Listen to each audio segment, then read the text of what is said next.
This is chapter number 1 from the series titled Phat Chord Voicings.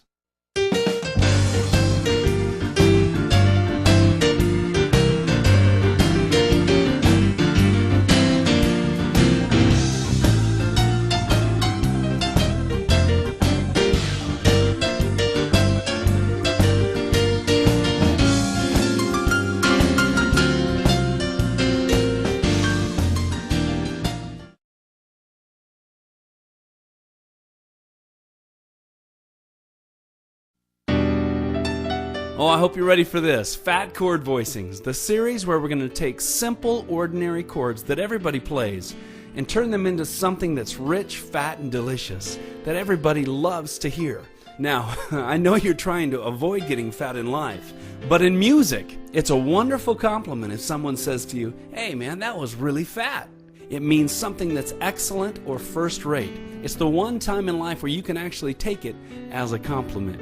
Now, in this series, each chapter is going to look at a specific chord voicing. In this chapter, we're looking at how to take a simple minor chord and turn it into a wonderful fat minor 9 voicing. Now, here's how I want to show you an example of what we're going to do. First, I'm going to play a short passage, and I'm just going to play the standard right out of the book chords that everybody plays.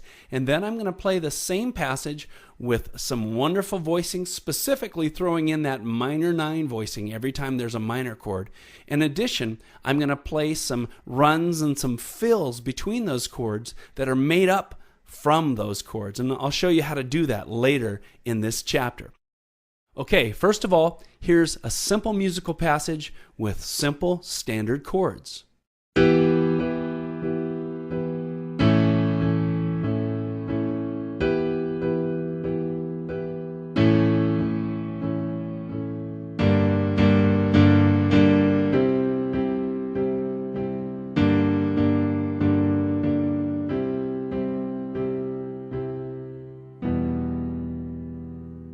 Now here's the same passage again with the same chords, but now we're playing them with opened up voicings that I'm going to show you how to do, and I'm throwing in some runs and fills made up from those chords that I will also show you how to do. Here it is.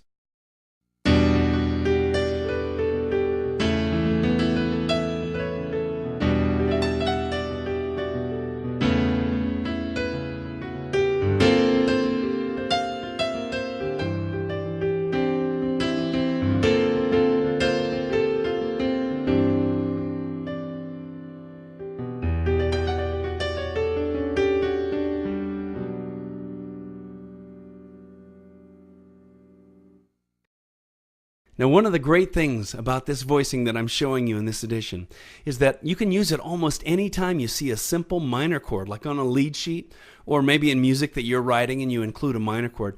Throw in this voicing instead, and instantly you've got a lot of richness. Let's take a look at how it's built. The voicing we're looking at is this.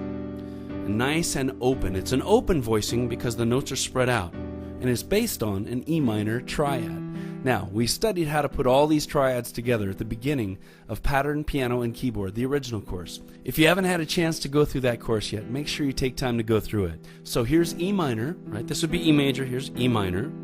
Now, in Pattern, Piano, and Keyboard, the original course, we studied where the 7th comes from, right? Okay? So this voicing that I'm showing you includes the 7th.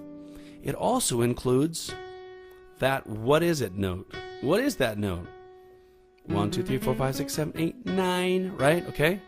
So we've got E minor triad, 7, and 9. Now we're going to take those same notes and spread them out into a voicing. Isn't that fantastic? Those are the exact same notes, but spread out. Let me show you how to do this. Now, if you can really get a handle on this, this is what separates folks who begin to play the piano and say, yeah, I play chord piano, and they just kind of bang out the chords, and those that really create fantastic music. And it isn't that huge of a concept. Once you understand how to voice chords, your musical vocabulary becomes so much richer. From there, you begin to play rhythmic patterns, and that's what we cover in our original course. You can find that on the main menu under More Lessons. And now, before we go on, I want to show you graphically exactly what it means to take a closed voicing chord like the E minor 9 that I just showed you, and open it up into a voicing.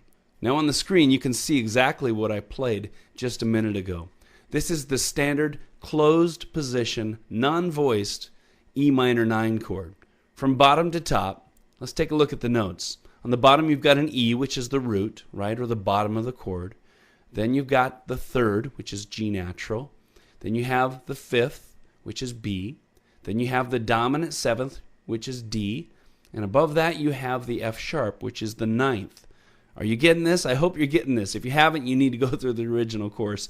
I know I beat that to death, but the truth is, once you understand music, then you can be really creative, and that's my number one thesis.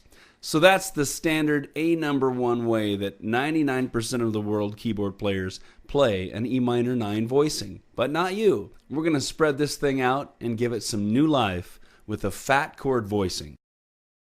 Take a look at the screen again. It's exactly the same notes. You still have an E, a G, a B, a D, and an F sharp.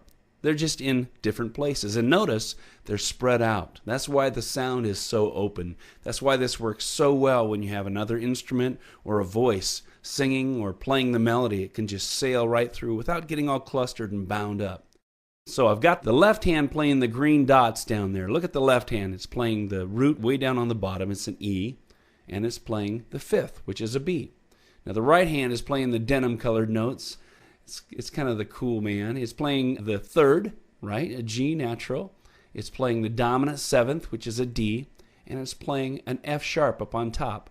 That's what it means to take a closed position chord and open it up.